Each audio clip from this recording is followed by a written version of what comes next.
आइए हम विराट कोहली जी के साथ बात करने के लिए चलते हैं। विराट जी, आपका तो नाम भी विराट और काम भी विराट। नमस्कार आप सर। दुबई में से आज समय निकाला और वहां तो ये खेल आपका बड़ा तनावपूर्ण रहता है।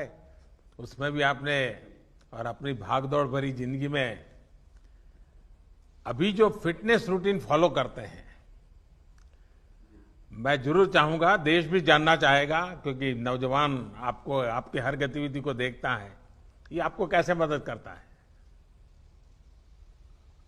पहली बात तो बहुत बहुत धन्यवाद सर यहाँ पे हम सबको बुलाने के लिए। एक सब लोगों ने फिट इंडिया मूवमेंट के बारे में बात करी और इसके फायदे इसके लाभ हमको रोज अपनी डेली लाइफ में किसी ना किसी तरीके से दिखते हैं। सबने अपने एक्सपीरियंसेस बताए। मिलिंद जी ने भी बहुत अच्छी बातें रखी। बहुत इंस्पिरेशनल उनका भी काम रहा है, उनकी जर्नी रही है पिछले कुछ सालों में। मैंने भी बहुत ऑब्जर्व किया है। और मेरे खुद के एक्सपीरियंस में सर एक ट्रांजिशन एक्सपीरियंस करने को मिला मुझे कि जिस जिस पीढ़ी में हम खेलना शुरू हुए और जो उस समय खेल की हमारी डिमांड्स थी, वो बहुत तेजी से बदली एक समय के बाद। और मुझे ये एक्सपीरियंस हुआ कि जो एक हमारा सिस्टम बन चुका था, हमारा एक रूटीन बन चुका था, वो हमारे खेल के डिमांड्स के लिए सही नहीं था और उसे बदलना जरूरी था। क्योंकि हमारा खेल बहुत तेजी से आगे बढ़ रहा था और मुझे ऐसा महसूस हुआ कि हम कुछ फिटनेस के पॉइंट ऑफ व्यू से पीछे छूट जा रहे थे। हमारी स्किल में कभी कोई प्रॉब्लम नहीं थी।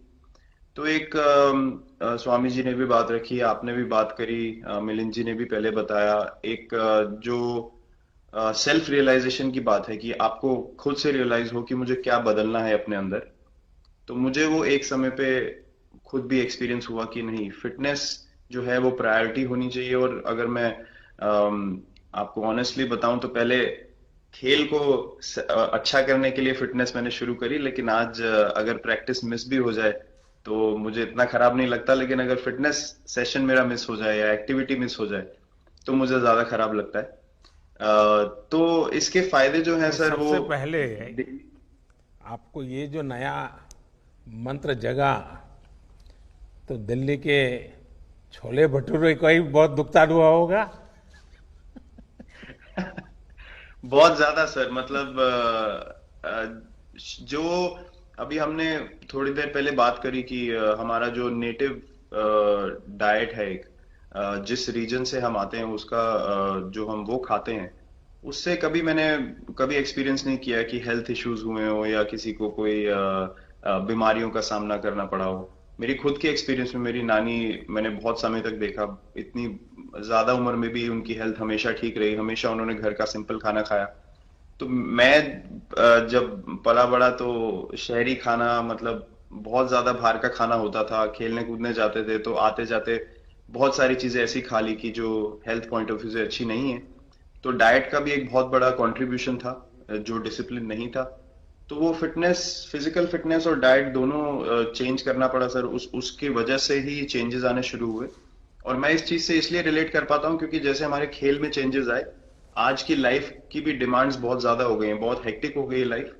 तो अगर हम अपनी फिटनेस को उस पेस के साथ नहीं रखेंगे, सिंक में नहीं रखेंगे, तो हम पीछे छूटते चले जाएंगे। तो अगर हम लोग अपनी फिटनेस को नहीं इंप्रूव करते तो हमारे खेल में भी आज हम बहुत पीछे छूटते चले जाते।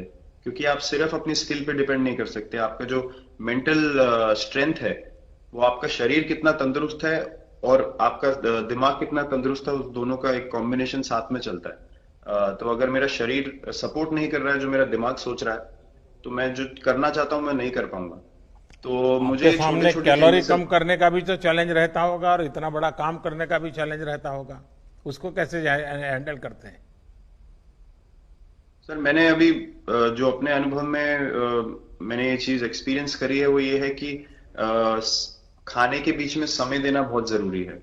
हम लोग बहुत बार खाते हैं और फिर बड़ी मील के बाद वो छोटा पोटा खाते चले जाते हैं पूरा दिन। तो वो जो हमारा सिस्टम है, उसको कहीं प्रोसेस करने का मौका ही नहीं मिलता खाने को, और रात तक हम खाते चले जाते हैं। तो मैं जब छोटा भी था तो 11:30 12 बजे डिनर हो रहा है, उसके बाद मीठा खा के एकदम सो गए। कुछ एक्टिविटी नहीं, कुछ उसके बाद वॉक नहीं। तो आई थिंक ये छोटी छोटी चीजें जो है जो बहुत मैटर करती हैं कि आप अपने अंदर के सिस्टम को भी कितना समय दे रहे हैं उस खाने को प्रोसेस करने के लिए जो आप खा रहे हैं। तो उसके लिए अवेयरनेस बहुत जरूरी है कि आप किस वजह से कर रहे हैं। आप अपने आप को ओवरऑल फिट रखने के लिए कर रहे हैं या फिर सिर्फ वेट लॉस के लिए कर रहे हैं, जैसे अभी रुजुता जी ने बोला। तो प्रायोरिटी बहुत जरूरी है अपने दिमाग में कि आपकी इंटेंशन ठीक होनी चाहिए, फिर अकॉर्डिंगली आपके रिजल्ट्स भी वैसे ही आएंगे बाहर। मैंने सुना है कि इन दिनों टीम के लिए एक योयो टेस्ट हो रहा है। क्या ये कैप्टन को भी ये योयो टेस्ट करवाना पड़ता है कि आपको छुट्टी होती है? और योयो टेस्ट होता क्या है, क्या क्या क्या करना पड़ता है? सर टेस्ट ये बहुत जरूरी था फिटनेस पॉइंट ऑफ व्यू से। अगर आप ग्लोबल फिटनेस लेवल्स की बात करें तो बाकी टीमों से हमारा लेवल अभी भी कम है, और हम चाहते हैं कि वो लेवल हम ऊपर लेके जाएं। जो एक बेसिक रिक्वायरमेंट है आज की डेट में, हम लोग फोकस करते हैं कि जैसे T20 मैच हो गया या वनडे मैच हो गया, वो एक दिन में खत्म हो जाता है। लेकिन अगर हम टेस्ट मैच की बात करें जो 5 दिन आपको खेलना है, हर शाम को आपको वापस जाना है, अगले दिन फ्रेश आना है, तो उस पॉइंट ऑफ व्यू से ये फिटनेस जो स्टैंडर्ड था वो बहुत जरूरी था। और मैं सबसे पहले मैं ही जाके भागता हूँ, और ये कंडीशन है कि अगर मैं भी फेल हो जाऊंगा तो सिलेक्शन के लिए मैं भी अवेलेबल नहीं हूँ। तो आई थिंक ये सिस्टम और ये कल्चर सेट करना बहुत जरूरी होता है। और उससे क्या होता है सर, ओवरऑल एक जो फिटनेस लेवल है टीम का बढ़ेगा। जैसे टेस्ट क्रिकेट में हमारा बहुत बार होता है कि आप थके हुए हैं, तीसरे दिन आके आपको, जैसे हमारे फास्ट बॉलर्स हैं आज की डेट में, वो दुनिया में सबसे ऊपर है, तो उनको अगर दूसरे तीसरे चौथे दिन आके वो एफर्ट डालना है फील्ड पे, तो वो डाल सकते हैं। पहले क्या होता था, स्किल हमारे पास हमेशा से रही है, लेकिन शायद जो मैंने आपको बोला वो ट्रांजिशन मैंने जो एक्सपीरियंस किया, हम लोग वो जरूरी समय जो आता है जहां पे शरीर थक जाता है और टीम को आपकी जरूरत है, वहां पे परफॉर्मेंस जो है हमारी डिप हो जाती थी और दूसरी टीम जीत जाती थी। आज की डेट में हमारी फिटनेस की वजह से हम वो जरूरी समय में उस चीज को कैपिटलाइज कर पा रहे हैं और हमारे रिजल्ट्स उसी तरीके से आ रहे हैं। तो एक एक sir benchmark I think elite sports में होना जरूरी है, उससे एक फिटनेस विराट कल्चर जी, बना। मैं देख रहा हूं कि आपका टाइम मैनेजमेंट तो है ही है, लेकिन फिर भी आपकी एक्टिविटी इतनी नजर आती है ना, मैं भी कभी कभी फॉलो करता हूं। कभी थकान नहीं लगती क्या आपको? सर थकान अगर मैं ऑनेस्टली आपको बोलूं, थकान हर किसी को होती है। अगर आप फिजिकल एफर्ट करेंगे तो थकान होगी, लेकिन अगर आपका लाइफस्टाइल अच्छा है, अगर आप खा अच्छा रहे हैं, अगर आप फिटनेस रेगुलरली कर रहे हैं, आपकी रिकवरी अच्छी है, तो आपकी स्लीप अच्छी है, स्लीप पैटर्न्स अच्छे हैं, तो आपकी रिकवरी तेज होगी। तो अगर मैं थक रहा हूं और 1 मिनट में मैं दोबारा रेडी हो जा रहा हूं, तो वो मेरा प्लस पॉइंट है।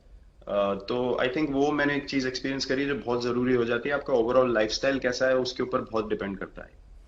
विराट जी, बहुत अच्छा लगा मुझे, और मैं आपको, अनुष्का जी को और आपके दोनों के परिवार को निकट भविष्य की शुभ घड़ी के लिए बहुत बहुत शुभकामनाएं देता हूं। धन्यवाद sir, thank you so much.